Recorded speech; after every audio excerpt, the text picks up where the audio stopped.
My name is John Silvester. I'm a reporter with the Age newspaper. Some people call me Sly of the Underworld. There are 5 million crime stories in the naked city, and this is one of them. You don't often get the chance to meet a superhero, but John Taylor is one of them. Not that you know it at first sight. Slight and now retired, you wouldn't give him a second look on a train or a tram. But I wouldn't give him, even now, any lip. John is a former Special Operations Group officer. That's the tactical group of the Victoria Police. And bomb disposal expert who's faced death hundreds of times. For the first time, John reveals the inside story of the SOG in his book, Through Fear and Fire, the explosive true story of a bomb squad veteran. Usually an author includes a CV on the back cover. For the sake of brevity, let me produce Taylor's edited package. He's one of the longest serving and smallest, in stature, Special Operations Group members, and its longest serving bomb disposal expert. He's been shot at 3 times, fired shots at armed offenders, and been in 3 major collisions, once driving into an armed robber trying to escape with $1 million. He has run nearly 20 kilometres with a broken ankle, disabled countless bombs that could have blown him to Timbuktu, set charges to blow open fortified targets, suffered frostbite, and required 2 knee replacements. Did I mention he managed to climb Everest in his spare time? And that's where he got the frostbite.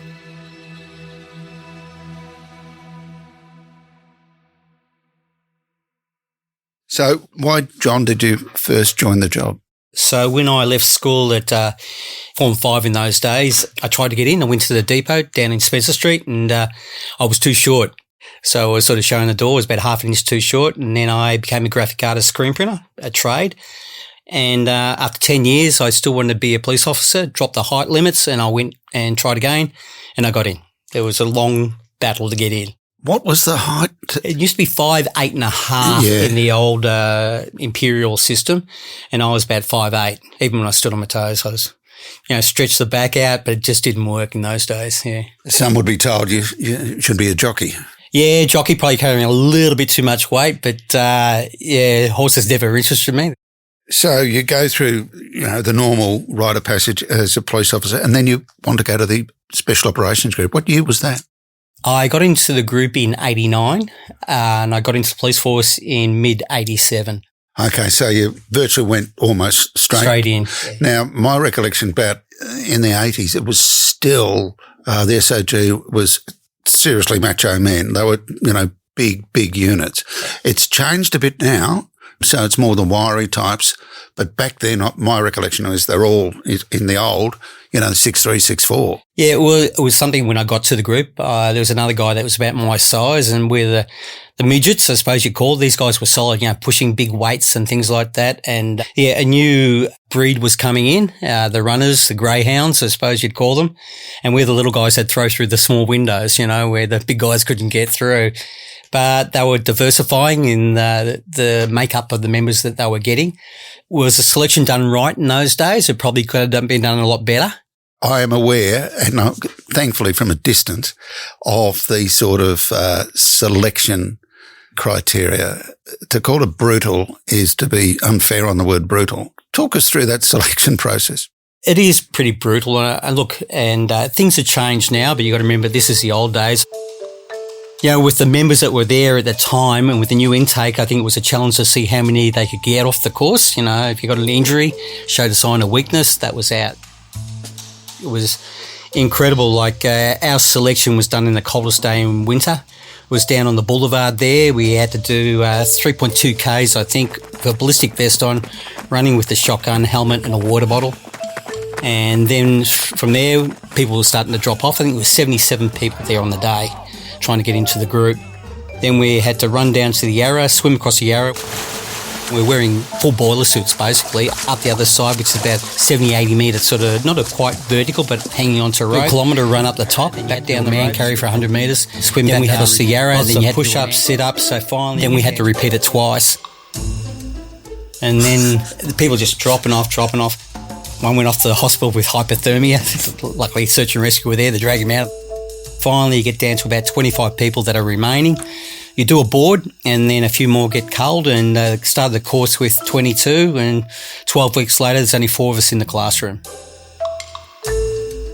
And you got injured? I got injured during the course. About the 11th week, I was doing reconnaissance at night. We'd be given an address, had to do a reconnaissance, what the back door looked like, what the front door looked like, how we'd walk the arrest team up and all this. And I twisted my ankle badly in a pothole at night, and not realising actually that I'd snapped a bit of bone off. And I just strapped it. Just a flesh wound, really? Just a flesh wound. I just masked it, and I did a 20k run basically with that ankle the next day. With a broken ankle? With broken ankle next week. And about 2 years later, I twisted my ankle and went and had it checked, and they said, oh, you got bone floating around in there. And then it made sense what I'd done, yeah. So you get through? I got through, yep, and I was lost to a lot of weight. I could blow away in a storm, actually. But, yeah, I got through, and then your apprenticeship really starts, really. You start to learn, you got to get the trust of the members that are there. And in a way, they have to be professional. You have to get their trust also that, they're worthy of being there, I suppose, when you look at both sides of it. So it took me probably about 3 months before I got onto a job. And at the SOG, everyone gets a nickname. Yeah, I got a nickname, yeah. So my first name was Squizzy. That came from Squizzy Taylor from the course, but there'd already been a tailor there, and that was his nickname. So I got various nicknames till JT just stuck. And I certainly had an incident where I got a nickname for 6 months. I was called Calvin because I shot a Kelvinator fridge, and they all thought that was funny, just call me Calvin, but that just didn't stick. Well, it wasn't just shooting a fridge. I mean, there was an offender behind the fridge, wasn't there? Yeah, there was an offender behind the fridge. This person, we talk about mental health, and we didn't have probably a good understanding in those days, but he'd come down from Adelaide. He'd had a 22 rifle. He'd fired a number of shots in Deer Park down the street and at people. And then he just stormed a house that had an old couple in there. And I should look at that now because I'm about that age. They barricaded themselves in a back bedroom. He fired a shot through the door, which hit the woman in the stomach. And after negotiation with the husband there, they managed to get out of the house and became a siege situation. We were there for quite a few hours, and then we were given permission to gain entry, and he fired a couple of shots as we went through the back door, and became, a shooting incident, a critical incident, and he was hiding behind a fridge. See the barrel of the weapon, and I fired through the fridge, but it was full of meat, the freezer, so none of the rounds really went through, and another member fired a couple of rounds that skipped off the fridge. He didn't get a nickname, but in the end, he had I suppose a bad result. He was deceased in the end. He received a number of fatal wounds, and that was probably my first major incident within the group, yeah. So that's close enough to your first job. Yeah. And it involves a fatality. A fatality. And in the end, forensics, they looked at the weapon that he had telescopic sight, and one of the rounds, our rounds, had actually gone through the telescopic sight, which showed that he's actually pointing the weapon at us when those shots were fired. So, yeah. And you actually thought a member had been shot? I thought 2 members had been shot. We had a lot of mud on our boots, and when they fired their weapons, the recoil from the shotguns, a slippery lino, and it was just like walking on ice. They went down, and we all had the same image. We all thought they'd been shot. Yeah, it turned into a very critical incident and to be resolved, yes. One of the jobs you're involved in, which I followed from day dot, was Operation Thorn, which was 3 bandits, Normie Lee, Stevie Barchi and Stephen Asling, all who were a seriously good armed robbery crew, and you weren't actually sure what the target was. Yeah, we worked as a tactical group. We probably worked on that for 3 months. The armed robbery squad and other detectives, they put a lot of hours into this job, and it was either a bakery in Brunswick or it was actually an armour guard van out at Tullamarine. So every week, either a Tuesday or Thursday, we'd be going from place to place to place just to follow them. And the bakery, of course, would have been a payroll. Payroll so in those big days. Money, yeah, big money. Yeah, everybody got paid in cash in those days. It wasn't direct debit into your account or whatever. So in the end, it ended up at Tullamarine. The armed guard van turned up. In those days, the guards weren't allowed to take weapons on airside. So actually, armed guard were unarmed at the time. And the robbery went down. They didn't realise the bags of money would be so heavy. They actually had to drag them. Because it was $1 million. Yeah, it was over $1 million. And Yeah, there's pictures of them dragging the bags. Also, we got Stephen Asling's driving the van.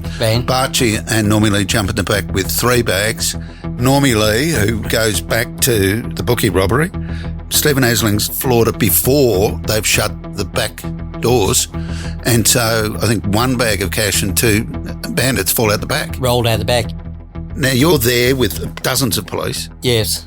What's your job? My responsibility, I was a driver in a cut-off vehicle. If they should get away from that scene, I was to block them in, that they couldn't drive any further. So I was probably at that stage maybe 500 metres away, and I heard the shots go off and automatically just floored it. We're heading straight into the location without any communication. We knew it was happening, and we didn't know if all those shots, whether our members had been hit. And we saw the getaway vehicle coming towards us, came around the corner, saw one of the barn doors sort of flying open, and basically I just put the metal to the pedal, as you do. Seatbelt? I put the seatbelt on. I thought, yeah, we're going to have a crash here. You have a ballistic vest, you have a tactical vest, and I have another sidearm strapped to my chest, so I had to suck my gut in to get the seatbelt on. So you've got a partner in the front seat? I got my sergeant in the front seat and 2 other troops in the back seat. Did you inform them that you were about to have a head-on? Well, when I put my seatbelt on, I sort of looked over my left shoulder at the guy in the rear, and he just had that look, I know what's going to happen here. And I watched him, he's put his shoulder into the sergeant's seat that was in the front. And from there onwards, jumped the medium strip, just took my hands off the steering wheel. Didn't want to break my thumbs or anything like that, and clenched my teeth. What speed were you doing? I reckon anywhere between 80 and 90 k's. So we just floored it. And what speed do you reckon he was doing? I reckon he's probably about 60 or so. Yeah. So it's a 150, 160 kilometre collision. Yeah. That's going to hurt. The panel van engine nearly ended in the driver's compartment.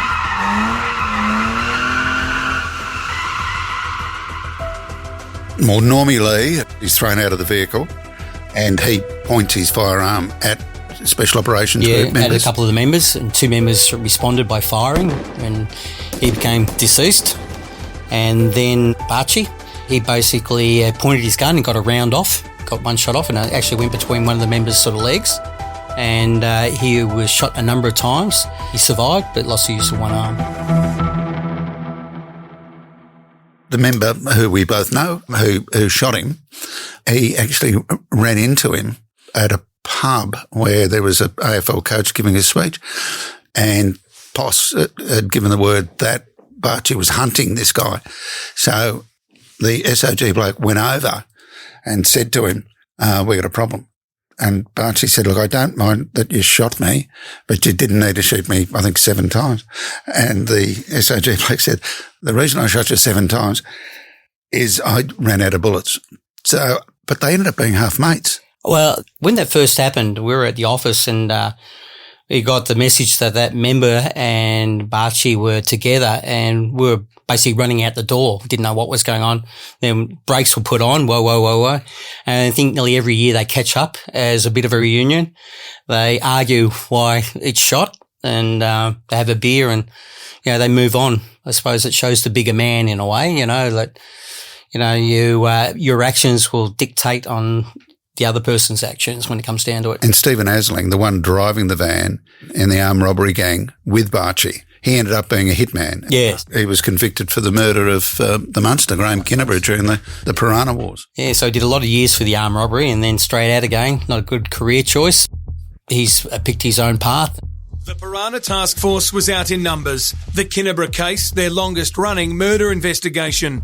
In court, Stephen Asling, the man charged with the murder of Graham the Munster Kinnebrew. Do you expect your client to attempt to contest the charge? I'm sorry, I can't make any comments. Jury was told Asling was acting on behalf of Carl Williams.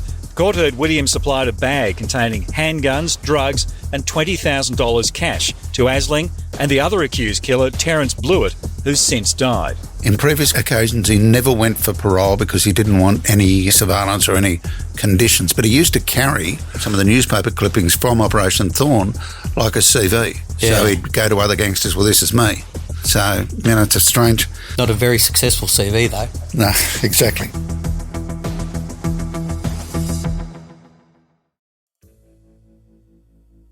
This is the time we pathetically ask for positive reviews that we can put on Apple or Spotify. Even if you've got something nasty to say, well, knock yourself out. We've got Dale George, who wrote, This is the best podcast in the world, even better than Andrew Rule's Life and Crime podcast. Well, that's not a fair comparison, really, because I'm very lazy and only do a few, and he pops them out like a turtle pops out eggs. I've got someone else here, a username that seems a mishmash of about 20-odd letters. This was a lazy podcast. Who writes checks for this? That's the point, knucklehead. I don't get paid. And lastly, Jeff Jefferson, who says this podcast is fantastic. However, the episodes are too short. Well, I agree with you, Jefferson Airplane. And the next one is going to be so long, I suggest don't drive while you're listening to it because you will fall asleep and crash.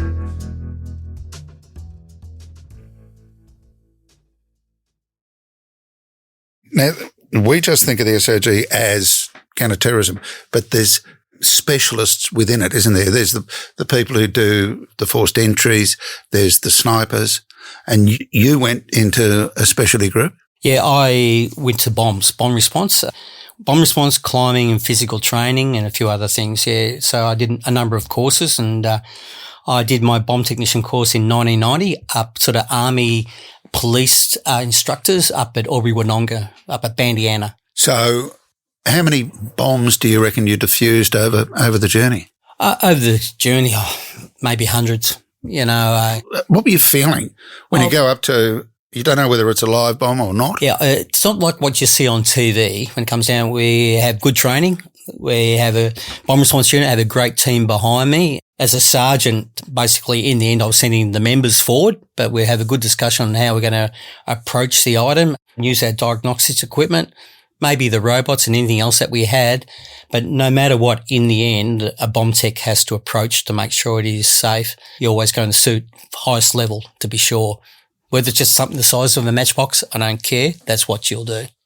One of the jobs that I don't think really got the publicity it sort of deserved, because it was just amazing, is that mad guy, Glenn Saunders. If it happened in a suburb in Melbourne, the world would have heard about it. Glenn Saunders was a troubled genius, and when it came to heavy machinery, there was just about nothing he couldn't fix. But by the time he went off the rails, his mind had turned to destruction, not construction. Saunders mixed a deadly cocktail, an appetite for smoking meth that brought on an acute paranoia, and an explosives licence that allowed him to stockpile a military quantity of homemade bombs. I was up at Duranellum, and probably no one really had heard of Duranellum, and I certainly hadn't. But that's on the Hamilton Highway. Sort of west. There, yeah. He lived on a property that was an 80-acre property. Homestead was on about 2 acres of it, and they leased another 100 acres across the road. He was a genius with mechanics and laser cutting. Any local farmers would go there to get equipment fixed or something manufactured. You know, he was really a smart guy. To give you an idea, in the book you explained that he built a cannon. Yes. And he was firing it at the local mountain. Yeah, it seems this is what country people do. But he had a cannon that he'd made and it had the big wheels. It looked quite good, actually, but he'd even manufactured his own, like, cannonballs, and they weren't explosive, but led to believe that he'd fire those to Mount Elephant across the Hamilton Highway, just about 1.2 or 1.3 k's away, and they claimed that he had put cannonballs on top of the mountain. On April 11, 2014, when Glenn Saunders woke, he had his usual breakfast of chocolate milk and an ice pipe. Then he left to visit his ill mother at the local hospital wearing his suicide vest. He initiated this incident purely by having a confrontation with a person at his property, but that person then went to the police and said, hey, this guy's walking around with a bomb strapped to him. When police arrived back at his property, it began a 7-hour siege.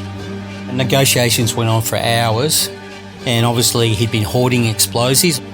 He was wearing a suicide vest, and we believe he was wearing that vest for maybe a year. We found out later on. He had a number of devices all linked together. For whatever reason, he had a timed device within his own premises and it went off. If you're close, it was just one explosion. If you're 5 or 6 k's away, you would have been able to distinguish the different explosions going off. And they reckon, speaking to one of the tactical members there that was negotiating with him, he got a fright and he pressed one of the buttons that was on his body. So he sort of shrugged. Just shrugged and bang, that was him. You know, it was a mess, as you can imagine, and our first task was to make a clean path to his location and tarp the pieces. And he remained there for 2 or 3 days. Couldn't afford to let anybody else on because there was unexploded material around and we didn't want someone stepping on a detonator. Yeah. Glenn Saunders had set booby traps all over his property, which took a lot of dismantling. Basically, we found other things on the property that were of major concern. So we did a lot of counter charges. And that's blowing them up, yeah? Blowing them up, yeah. After what had happened, anything we turned over, we had to think that it was booby-trapped. Just couldn't afford to, sending the guys out every day, giving them a task every day, what to do. Took us 3 weeks to clear the property. Had the army attend. They did all the paddocks with metal detectors.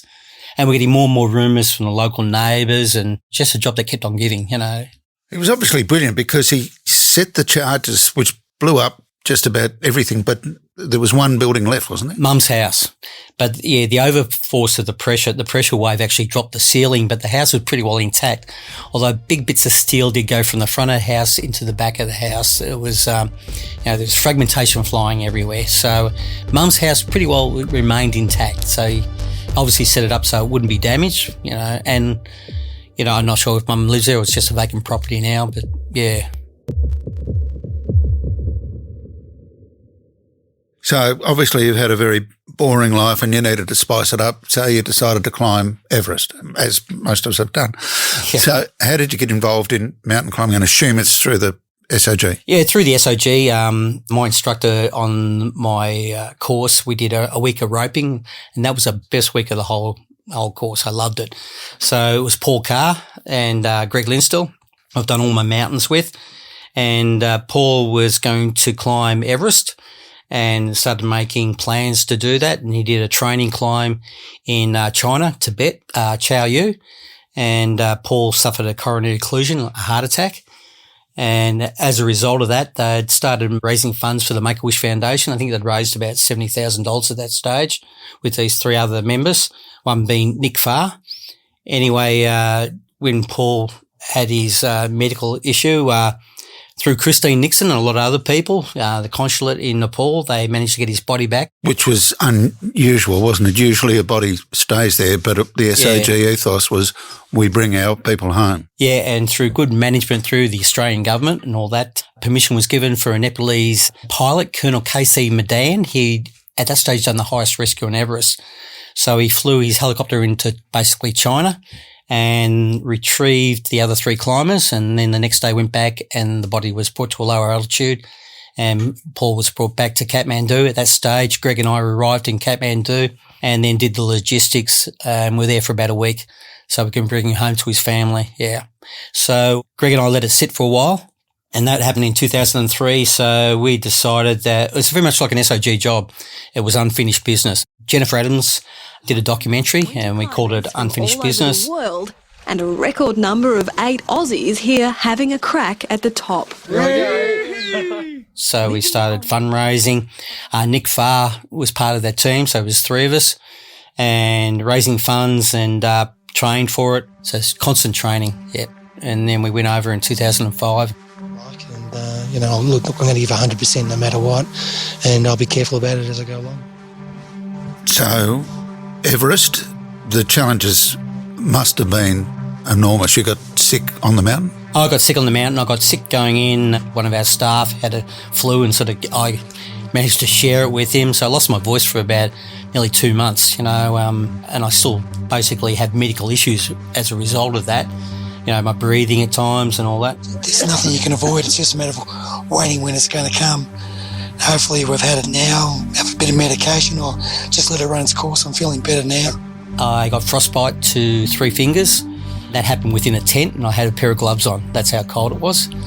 And I was to make breakfast that morning for Greg, and I gave him some cold water. So that was good enough. Couldn't light the stove, touched the metal, and it was about an hour later, my fingers were just like I jammed them in a door, and they went white, and later on they went black.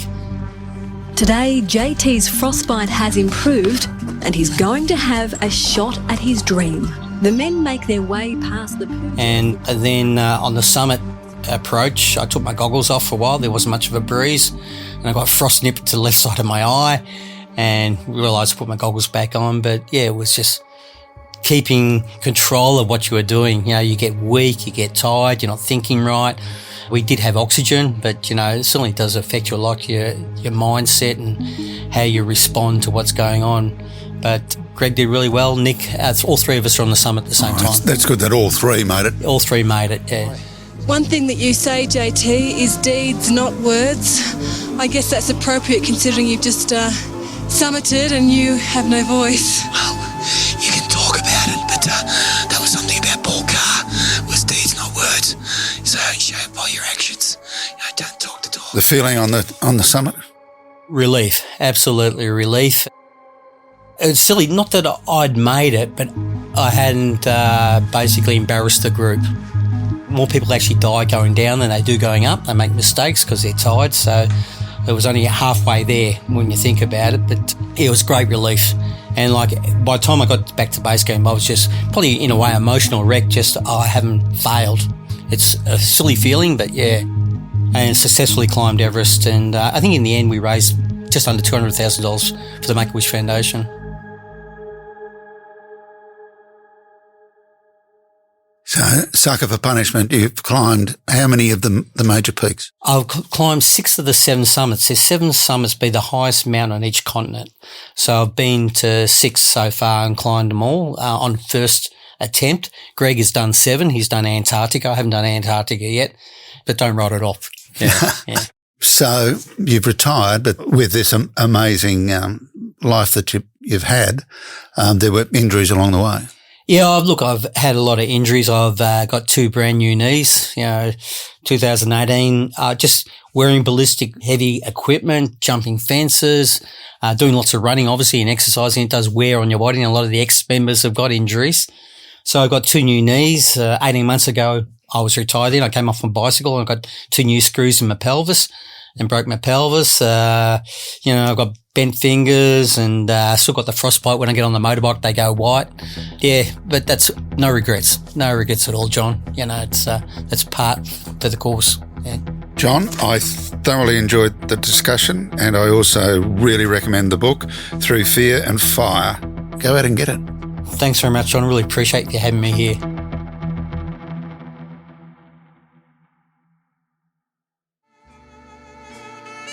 This episode is reported by me and produced by a jet, Julia Carr-Katzel, mixing by the ever-reliable Cormac Lally, and our chief button pusher, of course, is Tammy Mills. Thanks to Tom McKendrick and Lisa Muxworthy.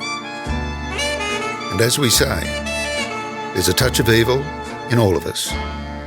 Good night and pleasant dreams.